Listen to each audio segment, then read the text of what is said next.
What's up, guys? Welcome back to Newswave. So over the weekend, we had a pretty big leak get out online for Microsoft and the Xbox, with a game releasing next year, having several screenshots find their way online, and we're gonna go over that one here today. Also, we're gonna be talking about Bayonetta 3, as Platinum Games did talk about it a bit, and people still seem pretty concerned around this title. And we're also gonna be talking about that Apple v. Epic court case that has been decided with a judgment, and it turns out no one really won. Guys, if you enjoy these videos, make sure that like button helps out a ton. And if you're new here to the Spawn Wave channel, make sure you subscribe down below and ring that notification bell so you can keep up to date with all the uploads here on the channel. And we're going to start today with Gran Turismo 7. Now, we do have an official release date for it, that being the first week of March 2022. And I'm looking forward to Gran Turismo 7, as Gran Turismo Sport was a bit different for a Gran Turismo game. A lot of people are looking forward to the campaign and the solo mode that's been shown off here in this latest trailer for Gran Turismo 7. However, there was some fine print that was spotted by Push Square that has people concerned for the longevity of this game. We can see this over on their website, where they say, as noted in small print on the PlayStation blog, you'll need an internet connection in order to enjoy the solo experience. And they also go on to name several other modes, including GT Cafe mode. So this is a shame, because this feels like something that would be unnecessary. Again, when the game does release, I guess we'll find out a bit more as to why internet connection is required. It is described as also a car collecting Gran Turismo game, at least by the studio head. So maybe it has something to do with checking into servers when it comes to potential cheats or hacks that could be in play here for people who like to modify these, like the data in the game. But really, the way I'm looking at it is that means that if there is no server to call to, you potentially could be missing out on, 90% of the game. And from what we see with these different car games going forward, they end up being delisted over time. We just talked about Forza Motorsport 7 being pulled from the Xbox store, which a lot of that has to do with licensing around cars. So would there be a future for Gran Turismo 7 if it gets pulled down and there's no server to call to and you can't play the solo campaign? Because that tells me eventually it'll turn into something like that mag disc that is probably just a coaster on one of your tables somewhere. Also, while we will be talking about Platinum Games and Bayonetta 3 a little later on, they did also talk about another game they wouldn't mind bringing over from the Wii U. We can see this over on VGC. This was an interview between VGC and Platinum Studios head Atsushi Inaba, saying that if Nintendo was interested, the developer would definitely be interested in considering a new version of Star Fox Zero. However, any potential changes would be up to Mr. Miyamoto. And you know what? Why not? Let's see how far we can push the Switch effect when it comes to these Wii U ports. Star Fox Zero got beaten down pretty bad when it came out, to the point where you could go to Five Below and find Star Fox Zero, just pallets of them almost, for $5 completely sealed. You might still be able to find them now. I know this was like a year or two ago, and I actually got a sealed copy there just because it was sitting on the shelf. It's like, why not? But having it move over to the Switch, I would be curious to see how they would deal with the dual screen implementation from the Wii U. We've seen some games be able to make that transition, but like I said, give Star Fox Zero another shot. Why not? We'll see how strong the Switch effect really is with something like that. Oh, and speaking of the Switch effect, Metroid Dread is coming up pretty quick, isn't it? And it looks like Nintendo's starting the big marketing push in a region where Metroid hasn't exactly done well, that being in Japan. You can see this posted up on Twitter from Forkball, saying Metroid Dread ads are already up on the Yamanote line. This being in Japan. There you go, nice big Metroid Dread advertisement there, and that's going to be a key region for Metroid Dread. I feel like it'll do pretty well in the West, and it should do pretty well in Europe, but Japan is going to be the one that's going to be interesting, and we will have just flat out numbers for it when it shows up in the Famitsu sales charts, and I think that'll really give us an idea, because if it overperforms in Japan, Sean's certainly going to be playing Balan Wonderworld before the end of this year. And guys, with some of the quick news out of the way, let's get into the bigger stuff. Let's start right away with a big leak that hit the Xbox over the weekend, and that being several screenshots that found their way online for Redfall. Now, this is the title from Arcane, and it's supposed to be coming out summer 2022. They didn't give us an exact month or date or anything like that. So, it could still fall into later on in the year. Maybe it turns into like a holiday title.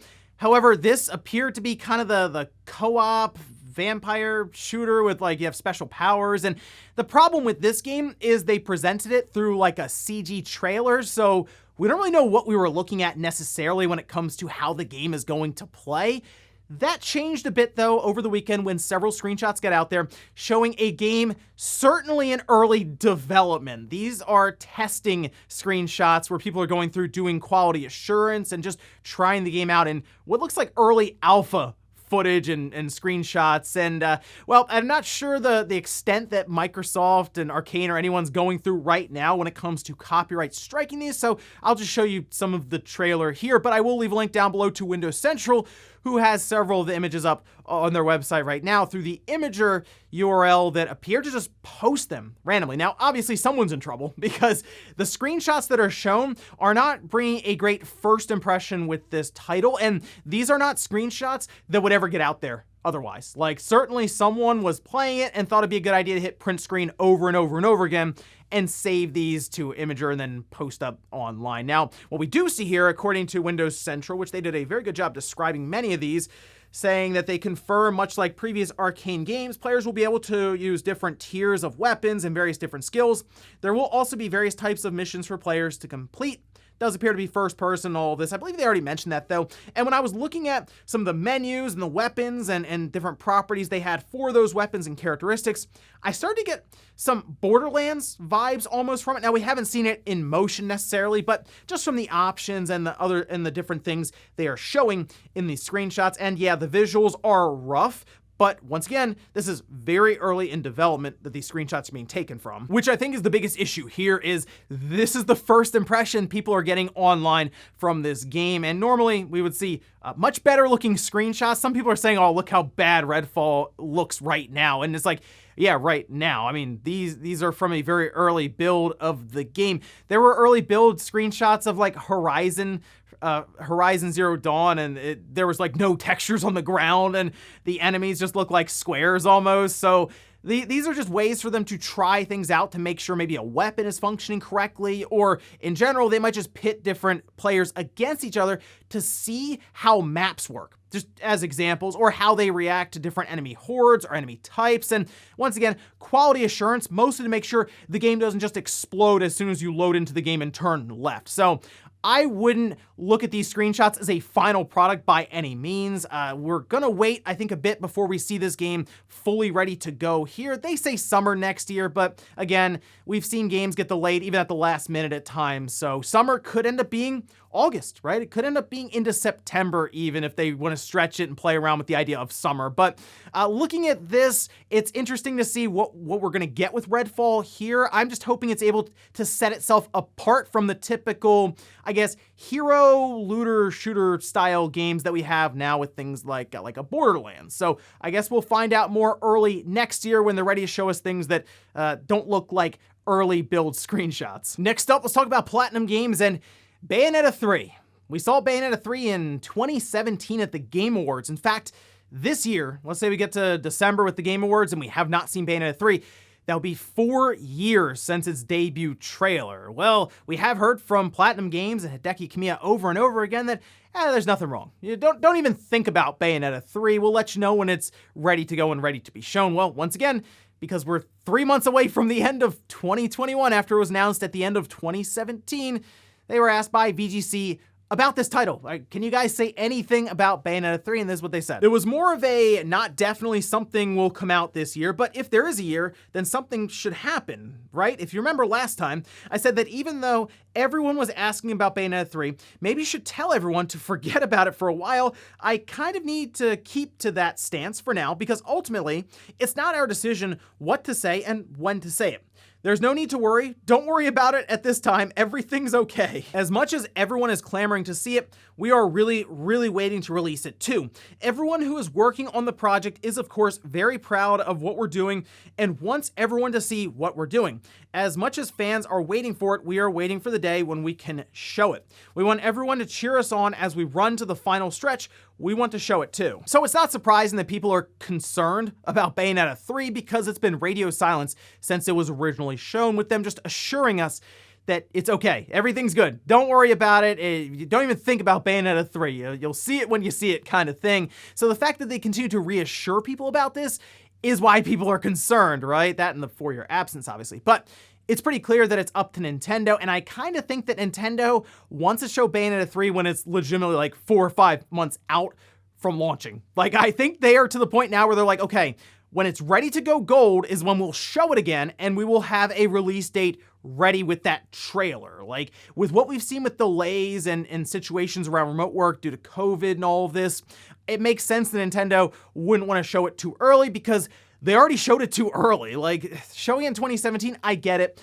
They wanted to build the hype. They knew they were gonna have Bayonetta 1 and 2, that little collection that they did, ready to launch pretty soon, and like, it would've been weird if they just said, okay, that's it. Nothing else. The fact that they could at least assure fans that there would be a Bayonetta 3 probably meant a lot to fans then, but now we're looking back on it and we're like, wow, it's really been 4 years. I guess we got a bit more then than what we did with Metroid Prime 4, which is still a floating JPEG. However, with rumors around a Nintendo Direct happening in the next week or two, I mean, we have to see it, right? If we don't see Bayonetta 3, like this year, that I understand completely why people would be concerned around there being an issue that goes a bit further than there just being delays in the background from COVID. Could there be production issues with Platinum Games? I mean, we saw what happened with Babylon's Fall. It doesn't exactly look like something that screams confidence right now. So here's hoping that, hey, they're just making sure Bayonetta 3 is essentially ready to go before they show it again. So it's gonna be a very quick, okay, here's Bayonetta 3 and it's coming out in 4 months. But I mean, if we're looking towards the Nintendo Direct here pretty soon, I guess we'll find out in the next week or two. Next up, let's talk about the Apple v. Epic court case that has concluded with a judgment. We can head over here to Forbes, where they say Apple won 9 of 10 counts, with Epic failing to do things like prove Apple is an anti-competitive monopoly with the App Store, or that it must accept alternate app stores within iOS, and yet that final count was a ruling against Apple's anti-steering policies, saying that apps, namely games, cannot link out to alternate payment methods that would get them around Apple's 30% cut of their revenue. So, looking at this, yeah, Apple technically won 9 of 10 counts, but that one count that Epic won, I mean, that does move the needle a bit when it comes to that revenue split at 30%, considering you can now bypass that with a link out from the game, which is what Fortnite was doing and got this whole thing started in the first place, but didn't stop Epic from now appealing. We see this over on The Verge. Epic has appealed Friday's ruling in the Epic v. Apple case, and I'm wondering how far Epic is going to push this thing, because this already cost them a bunch of money, but it did give us a pretty good look into kind of the backroom dealings with all 3 of the major companies when it comes to console manufacturers, Nintendo, Sony, and Microsoft, just wheeling out all kinds of documents. And it was some pretty fascinating stuff to see. But I mean, the end result here and what Epic was really going for was that they could have their own application, own app store outside of the iOS app store, and kind of knocking down that walled garden approach that, I mean, all these console manufacturers leveraged as well. That would have reverberating effects across all of gaming. I mean, think about that. If Epic ended up winning the majority of these counts, including the one around that walled garden, I mean, does that mean we could have something other than the PlayStation Store on your PlayStation 5? Could we have something other than the eShop on the Nintendo Switch? So I feel like those 3 console manufacturers did not want this to go through at all, because that would obviously make there be no need for any of these consoles in the first place, considering they create them so they can then lock you in to the stores on those different consoles, and they can get the 30% revenue split with all of these developers and publishers. So while Apple right now is parading this around as a big time win for them in the courtroom, remember, this means that people who have an application or a game on the App Store right now could say, hey, if you want to buy this digital currency like V-Bucks, you can just click this link and you'll pay us directly, and you don't have to worry about paying Apple any money technically with that split. You can support us directly. And I don't think Apple likes that one very much, but Apple in their mind is like, how many people are really going to be doing that if we don't technically advertise it heavily that we are allowing that now? So we'll see with that one. Also, I'm curious when Fortnite will return to the App Store, because I guess if Epic just kind of gives up the whole thing about trying to push this walled garden down, they could have Fortnite return and allow you to buy V-Bucks through their own link, which is what they were doing in the first place that started all of this. And in our last bit of news, let's talk about that Analogue Pocket, because we did have an update yesterday saying it's been delayed again. In fact, I think this thing's been delayed like 4 times now. I know last year it was delayed to December, and then it was delayed until May, and then it was delayed till October, and now it's delayed here into December once again. We can see this over on their website where they say Pocket pre-orders will be shipping at the latest in December. Unfortunately, due to new COVID restrictions with our assembly partners, their capacity to deliver within our agreed time frame has been affected.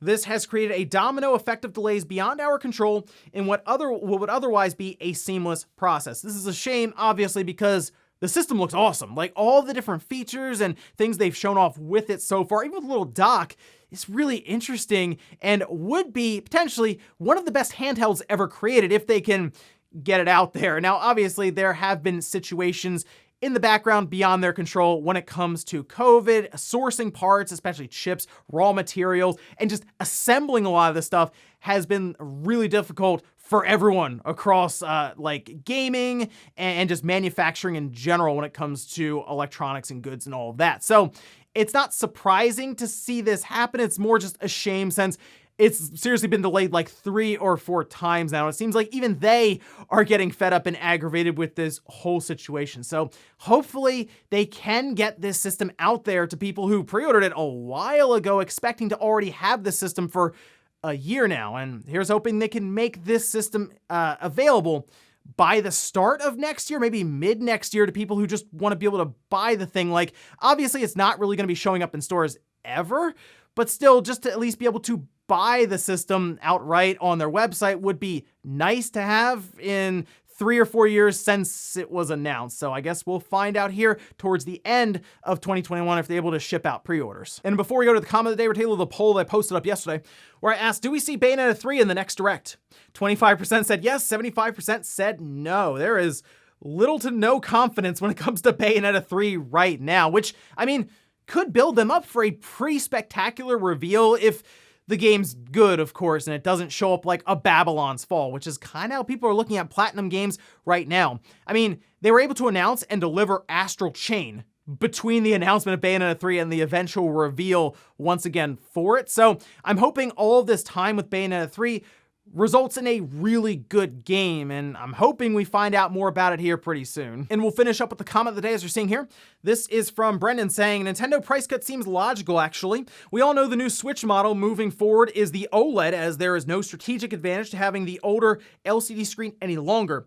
Dump all the stock, boost sales moving into the holiday season, grant shelf room for all the new OLED models still being put together. I kind of think that they are going to phase out that original Switch model. This price cut could have something to do with that, considering if it has a price cut going to the holidays, those should sell pretty well, and then they just don't restock them going into next year, and then the OLED model just kind of slots in there. You just kind of erase the part that's like OLED model in parentheses, and it's just Nintendo Switch and then Nintendo Switch Lite. See, people are saying, oh, well, just have 3 different models, but if you think about it, the Switch now is kind of redundant to have on the market with the OLED Switch next to it, considering Nintendo will have to be mindful as to which systems they manufacture and ship out. Clearly, they want people to buy the OLED model because it's more expensive, and over time, they'll make more money from it rather than the $250 Nintendo Switch OG model. And the other thing here is it does appear that retailers in Europe are already starting to push out that lower price of about 250 to 260 euros. It's what's being posted online as of last night. So we'll see if Nintendo has an official announcement for us here this week as to a big price cut for the current Switch heading into the OLED release, and I'll keep you guys up to date. And ladies and gentlemen, that's gonna do it here for Newswave. If you enjoyed this video, guys, hit that like button, really helps out. If not, hit the dislike, leave comments down below about everything we talked about here today. What is Bayonetta 3? Do you think we're gonna see it before the end of 2021? Also, what about Redfall with some of those leaked screenshots? It's our first look at it, really, so I guess what do you think about the mechanics and the idea of the game now? And then also, what about the Apple versus Epic court case? Do you think anything else is gonna come from this, or is this pretty much the end of it? Thanks guys for watching, and I'll see you next time.